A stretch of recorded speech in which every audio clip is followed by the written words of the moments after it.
ito ay yung tinatawag na medium. 15-18 ito, dito ay 15 oh. Sa loob ay sukat. Dito sa pinakang tukod na ito, tapat. So, ganyan. Yan ay 15-18. Dito naman 18. Ito ang nagsusukat oh.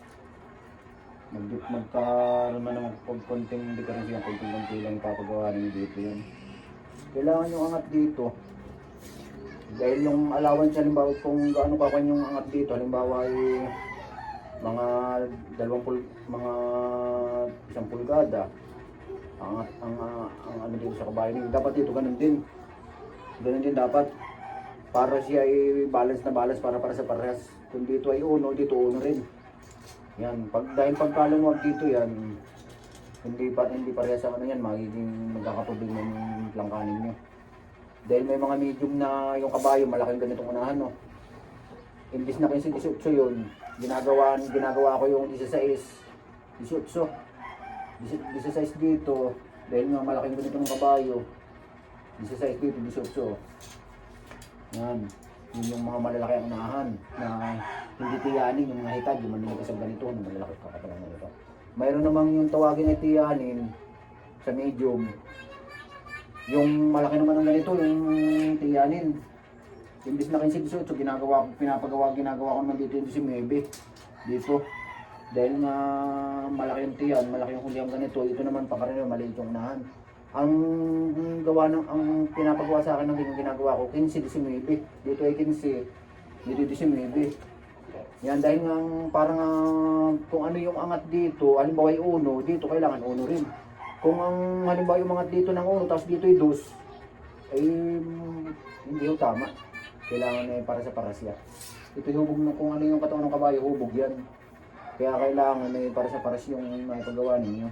Ngayon, ituturo ko naman yung mga labi o luwag.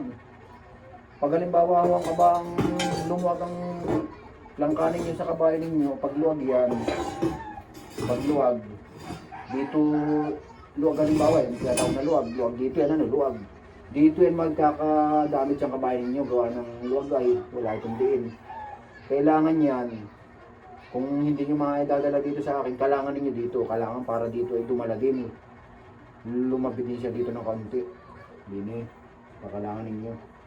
Magkakalang kayo kung hindi nyo madadala dito. Kung madadala naman dito, libre naman yun, i-repair ko yun.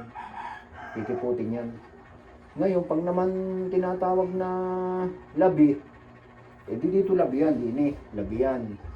Talagang kailangan nyo yung mga dala dito, ibubuka ko yun. Hindi naman gagawa ng bago, ibubuka lang, madali lang yun.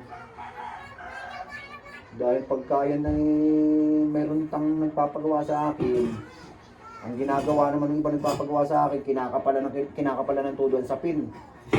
Kinakapalan ng sa pin. Ngayon ang nangyayari, lumalabi sa mga baraso yan. Ito, wala nang diin. Hirap na hirap ang kabayo niya, gawa ng yung dulo ng tadyang, yun na lang ang parang nandun na lang yung diin niya, sa dulo ng tadyang. Hirap na hirap ang kabayo nun. Ang mangyayari na sa kabayo ninyo nun, hindi na ilalabay, itatagilid na yun. Gawa na hindi na matitiis yun, masasaktan dito, napakasakit ng sa kabayo, gawa ng masakit yung dulo na ng tadyang yun na ito, padulo na ng tadyang, ang talagang malakas ang kabayo dito. Dahil nandito yung tadyang niya na nakakabit pa doon sa galugod, katigasan dito yan. Kailangan, mas madin ito kaysa dito sa baraso. Halimbawa, sa 10%, ito, tig 3 ito, tig 3. Di may matitira pang 4, tig 2 naman din sa mga baraso niya, tig 2 lang, 3, 2. So, ganyan lang dapat, kailangan ng mas din dito. Hindi naman kailangan walang din dito, may din sa mga baraso. Pag halimbawa nadadamage yung kabayo niyo dito, nagkakadamage dito sa may unahan na ito, ibig sabihin, luwag dito yun. Kailangan ninyo dito, yan ang mga pangkaraniwan nagkakadamage dito. Ngayon, isa pang nagkakadamage sa ganyan, pagsubsob naman. Ibig sabihin, pagsubsob yan, diin dito yan. Ang kailangan ninyo yan, kapalan ninyo yung kahoy dito para sa tumingala, para hindi sumubsob. Yan, tapos kailangan ninyo dito. Dahil yun ay pag sumubsob, dito yan, persan dito. Kailangan, kapalan ninyo dito para siya tumingala na kaunti. Hindi nyo kakapalan dito lang, tapos dito kakalangan ninyo. Para ito, kung dito yung nagkakapani, ito nagkakasugat, kailangan ninyo din. Yan. Yung iba, pinuputol yan. Nung ako may kabayo pa, Pag may sugat dito, nung may kabayo pa ako, pinuputol ko yan. Pinuputol ko yung kahoy na yan. Pag dito nagagamit siya namin, pinuputol ko. Tapos kinakalangan ko na lang dito habang pinapaigi ko yan. Pag may ikin, saka ko yan ibinabalik ko yung kahoy. O kung ang ilalagay niyo yung tapid, pwede na yung tapid. Yan, ganyan lang.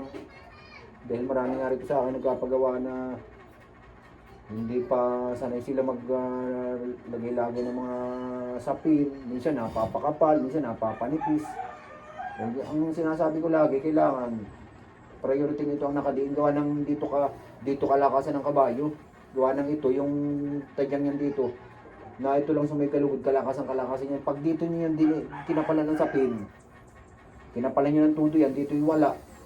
Lulutang na ito, gawa ng kinapalan nyo yung sapin. Ang mangyayari sa kabayo yan, masakit yan, gawa ng nandito na, yung tagyang yan, na dulo na lang yan. Napakasakit sa kabayo, minsan ang kabayo yan, lumulugmok. Dahil nga, ito, walang tulong, kinapalan nyo yung sapin. Walang tulong ito, nakaangat na, dini na lang.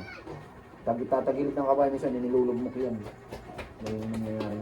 Kaya kahit sino gumawa ng siya rin yung plangka, kung hindi naman tama yung pagkalagay ng sapin, hindi rin maganda sa kabayo ninyo. Kailangan maayos na yung gawa ng plangka, tapos maayos ito yung pagkagawa ng sapin, pagkagawa ng kahoy, utap.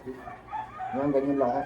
Ito na nga pala yung pinakamataas na plangka sa akin siya. Ito na yung pinakamahal. Gawa na ito, doble ang laki nito. Kung ano yung nasa ilalim, yung nasa ibabaw, 16 mm. Yung sabi naman ng iba, wala daw yung 16. Gawa na yung 16 talaga. Ito ang 16, yung bakal. Ito ang hindi bakal yan, 16. Ito undersize ito. Itong ginagamit ko na bakal na ito yung oversize. May undersize pa na 16 dito. Na nabibili ako sa biro. Kaya ginagawa ko nga itong oversize. O may tinatawag na undersize ay yung maliit. Ito oversize ito.